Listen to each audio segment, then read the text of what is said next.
We're back, and in this video we're going to look at how do we determine the domain of rational functions, and then later on we're going to look at the behavior of the function along the asymptotes, both vertical and horizontal. But before we get into all of that, I would like for us to first examine this problem. Divide f of x and g of x, or f of x by g of x, and write a summary statement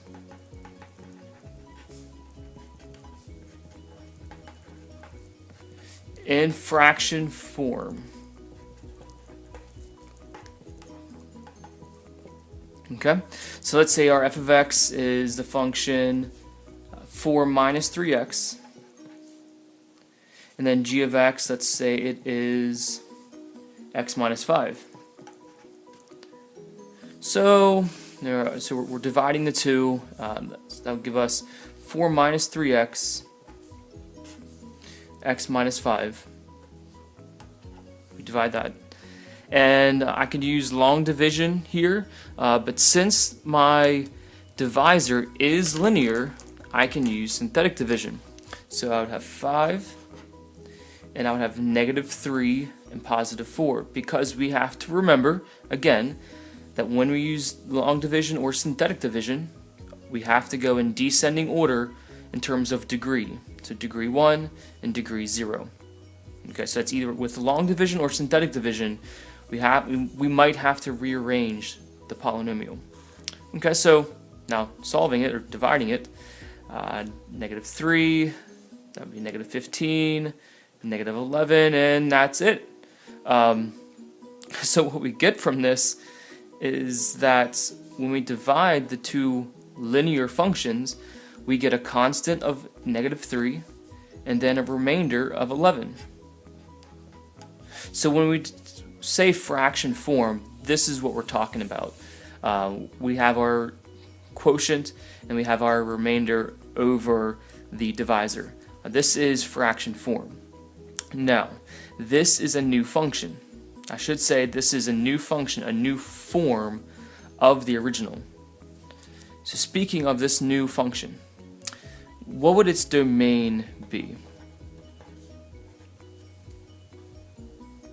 So the domain, we know of negative 3. The only thing that really restricts the domain here is our denominator. So we can say that x minus 5 can never equal 0.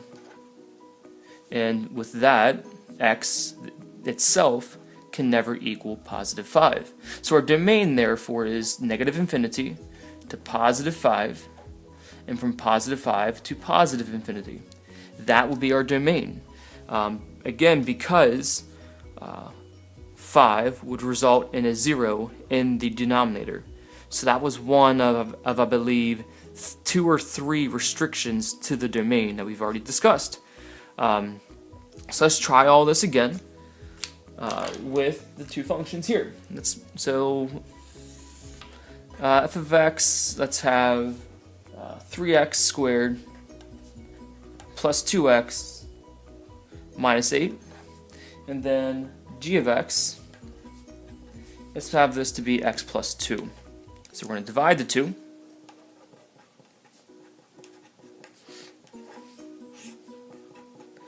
And once again, I can use synthetic division.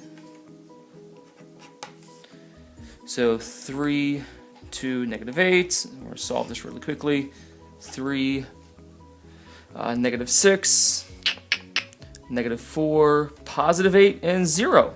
Okay, so we do get a remainder of 0, which is going to be, it's going to give us a different appearance compared to our last function. So we have, we started with quadratics, so we have linear, and we do not have a remainder. So dividing the two left us with a linear function.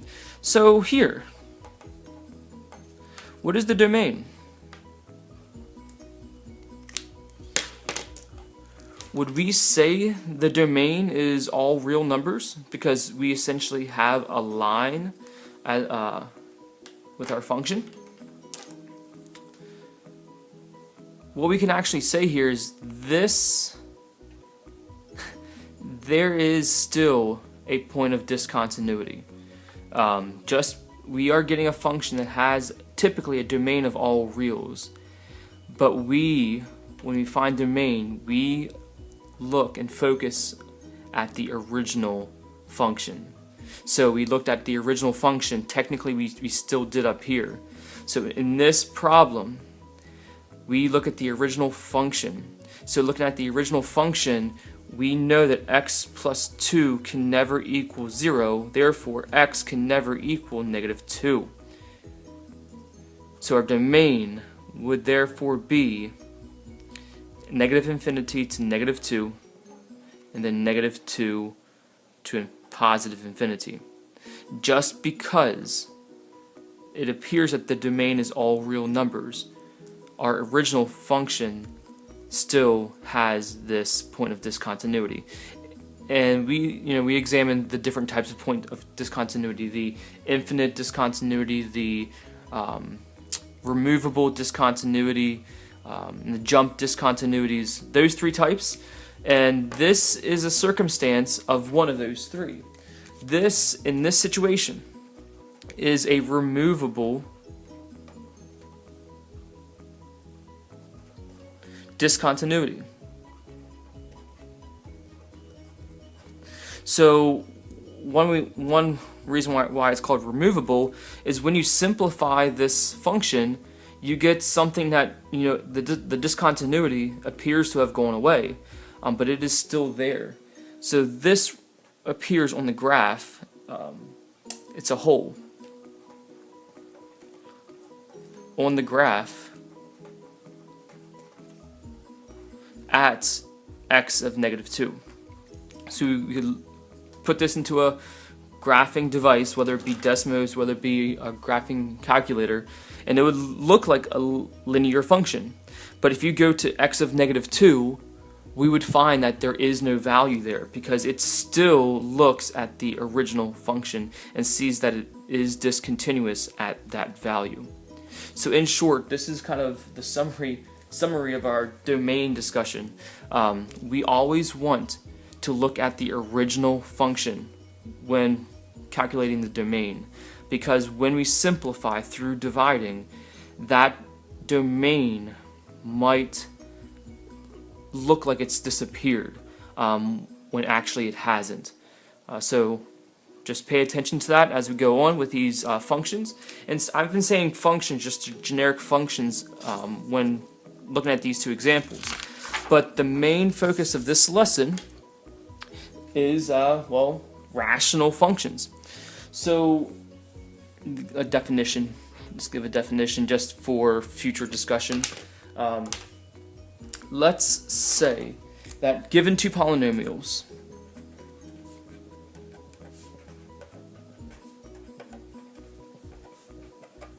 f of x and g of x, where g of x cannot equal 0. The function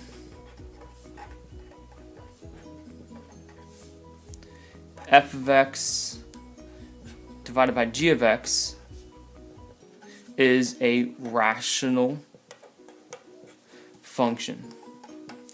And as I'm writing this down, I'm thinking that this is actually good for us to see, because we have just been throwing around rational functions for anything that's been two equations in fraction form, where that's actually not true. We've seen square root of something over another equation, or we've seen natural log of something over another equation. Those were not rational functions because, again, polynomials. So we are saying rational functions are two polynomials, and we've already discussed what a polynomial is. So that's just an interesting thing to say, to note before moving forward. So now our discussion is transitioning to end behavior. or I should say behavior around asymptotes.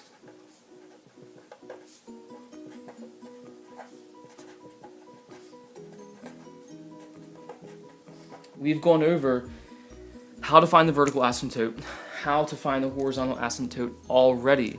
So I'm going to be adding some new things throughout this process. So to do this, let's examine the function 1 over x minus 2. So examining the behavior along the asymptotes. First things first is the domain of this function we could quickly say is negative infinity to positive 2, and then positive 2 to infinity. So we have a point of discontinuity, and this point of discontinuity is actually our vertical asymptote.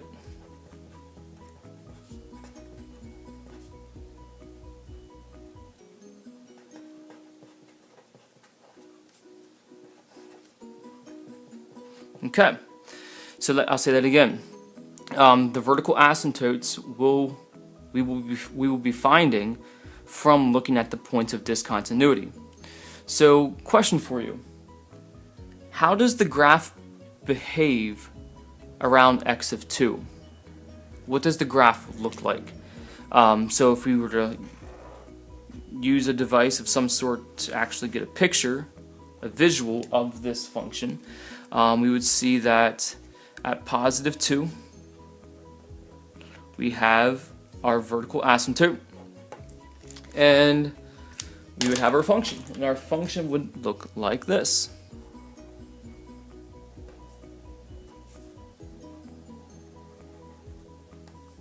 Now, talking about how the function behaves around the asymptote, we're going to use limit notation here.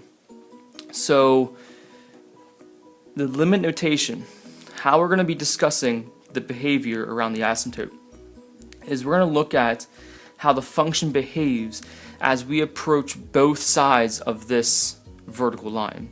So how we write this down with proper notation is we say, how does the function approach, say x positive 2 from the positive side? So notice I put a little positive symbol. This is not a plus sign. This is a positive sign.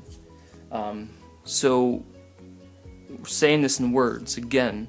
As x approaches 2 from the positive side, our function approaches what? So let's try this. Let's look at this. As I approach 2 from the positive side, so that's me coming this way, my function is going up, up, up, up, and up. So mathematically, we would say that it approaches positive infinity. Then we would have the limit as x approaches 2 from the negative side. So now we're coming in the opposite direction. From the negative side, that's the left side. So as we approach it from the left, our function goes down and down and down and down. So mathematically, we would say that this is going to be negative infinity. So approaching from the positive side, that's from the right. Approaching from the negative side, that's from the left. So positive infinity, negative infinity, that's typically how our function will behave around vertical asymptotes. So we're going to practice this some more in the next couple of examples. So we have vertical asymptotes, so horizontal asymptotes. So I'm going to generalize this first before applying it to an actual problem. So horizontal asymptotes, we've seen, so I want us to recall that if the degree of the numerator is less than the degree of the denominator, so I'm hoping that you're finishing my sentence here. When this is the case, we have a horizontal asymptote at y equals 0. That's the first case of the 3. Then when our degree of the numerator is equal to the degree of the denominator, we have a horizontal asymptote at the ratio of the leading coefficients. So we take the leading coefficient of the numerator and divide it by the leading coefficient of the denominator. And then the last case is when our degree of the numerator is greater than the degree of the denominator. So we've always said, this was like a special case. So in this problem, in this situation, there is no horizontal asymptote. There is no horizontal asymptote. What actually we say is it behaves similar to the quotient of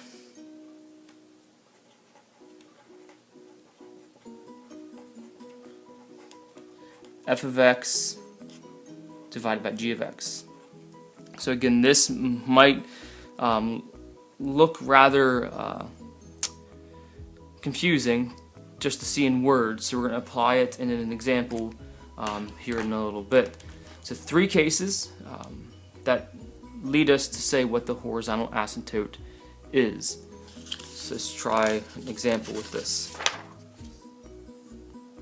So let's take the problem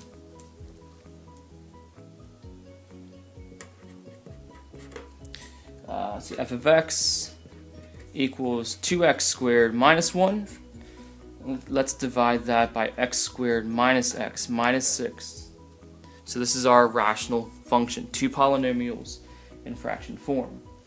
First things first, our domain. We know that x squared minus x minus 6 can never equal 0. So we're going to think about, can this be factored? It can be, so we would write it as x minus 3 and x plus 2. Therefore, x cannot equal 3, nor can x equal negative 2. And this allows us to write the domain, negative infinity to negative 2, negative 2 to positive 3, and positive 3 to infinity.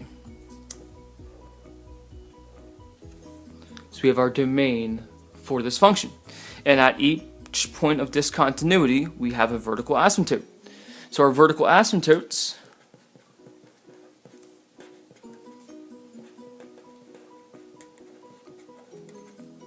are located at x equals positive 3 and x equals negative 2. Okay, so we have our vertical asymptotes.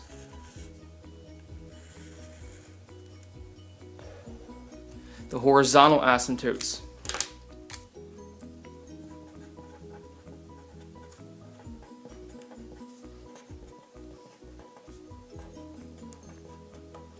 So of our 3 cases, we see that the degree of the numerator is equal to the degree of the denominator.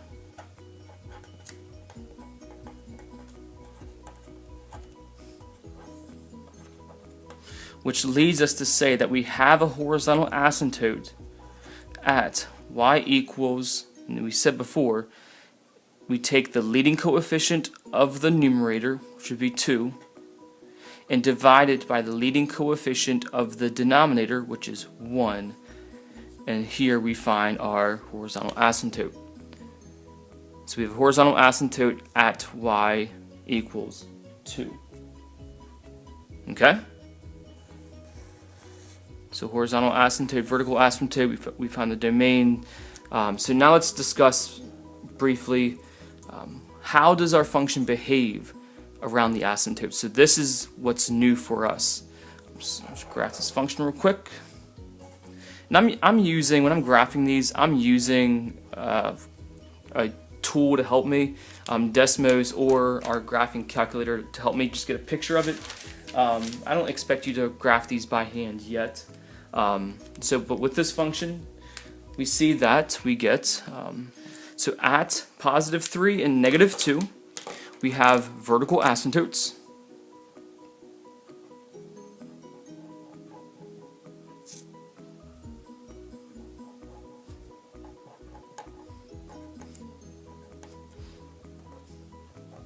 And at y equals 2, we have a horizontal asymptote.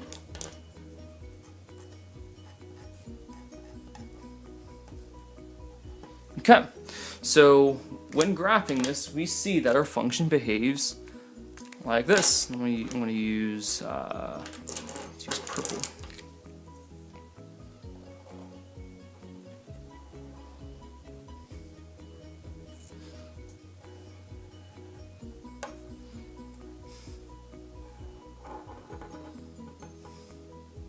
Okay, now talking about how our function behaves around the asymptotes. So let's look at x of negative 2 first. Okay, as we approach negative 2 from the positive side, so remember that's from the right, we want to know, is our graph going up to positive infinity or down to negative infinity? So let's look at this. So we are approaching negative 2 from the right. So we're going this way. So as we're coming this way, our graph is going to negative infinity. And as x approaches negative 2 from the negative side, or from the left, we would say that our function approaches positive infinity.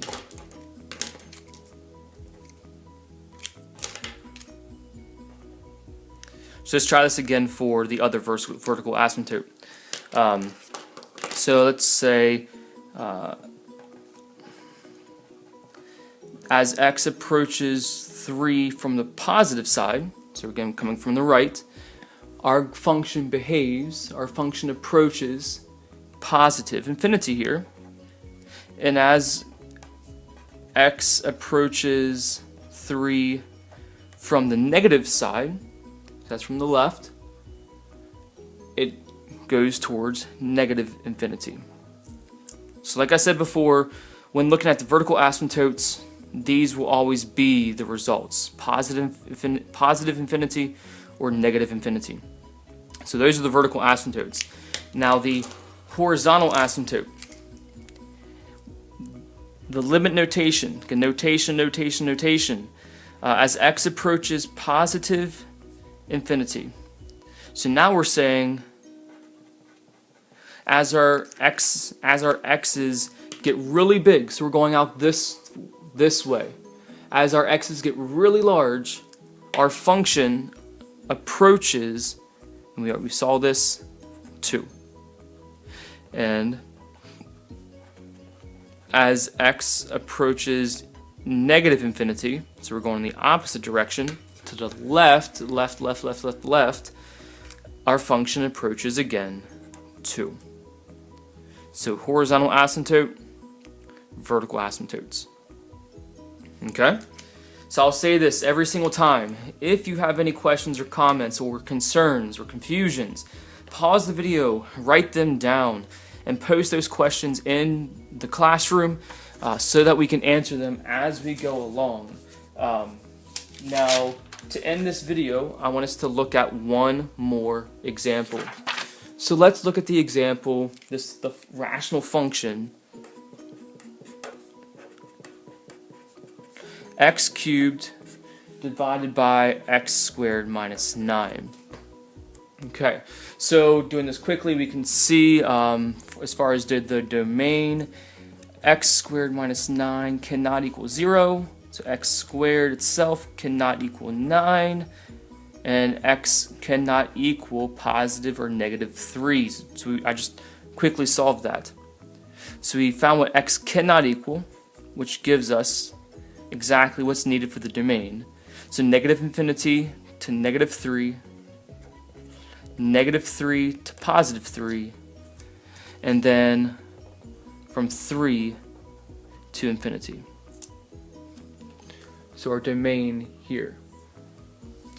And from that, exactly the vertical asymptotes. Once we've found the domain, there's no additional work to find the vertical asymptotes. Vertical asymptotes are located at x equals -3 and x equals +3. Okay? Now, as far as the horizontal asymptotes.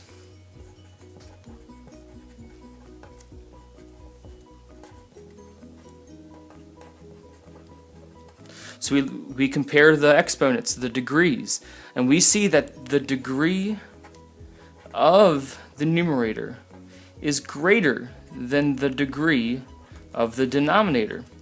And in our, our properties, what we said earlier is that the function behaves like the quotient of this function. What does that even mean? So what I'm saying here is let's actually divide the two polynomials.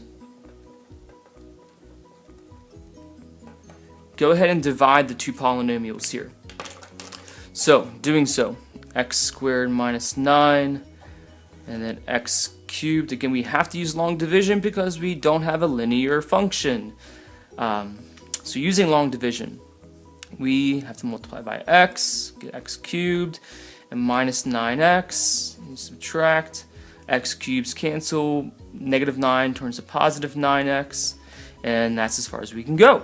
So what we say is our function, x cubed over x squared minus 9, when we divide the two, we get x, and then plus 9x over x squared minus 9. And looking at this, what the property said earlier, when our degree is greater than what's in the denominator, we are looking at this. So we say that the function behaves like this equation. Okay? So there is no horizontal asymptote.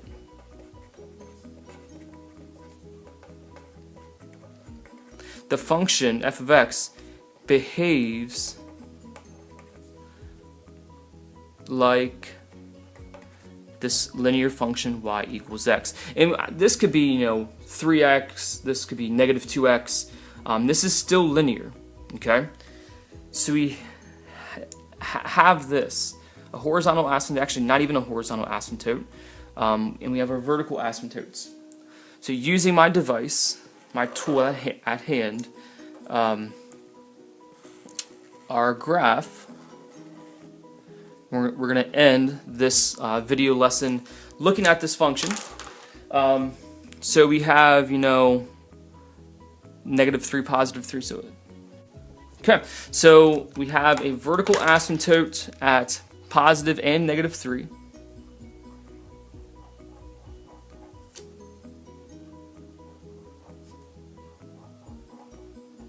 Okay, and then we have we actually can call this a slant asymptote. I've thrown this word around before, and I'm going to actually say it now with confidence, that we have a slant asymptote behaving like y equals x. That is a linear function.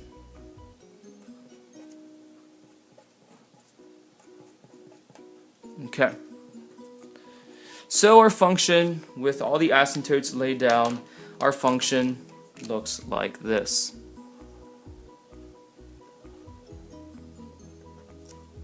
Notice our graph does pass through that line, but remember, this only describes how the function behaves as we zoom out. So it's okay that it crosses at this point. It's what happens on the ends. That's what this describes. Just reviewing that again. Okay, so I don't know about you, but that graph looks quite nice. It's a beautiful graph, if I might say. So we have a vertical asymptote, no horizontal asymptote, but a slant asymptote. This is where I'll end for this lesson.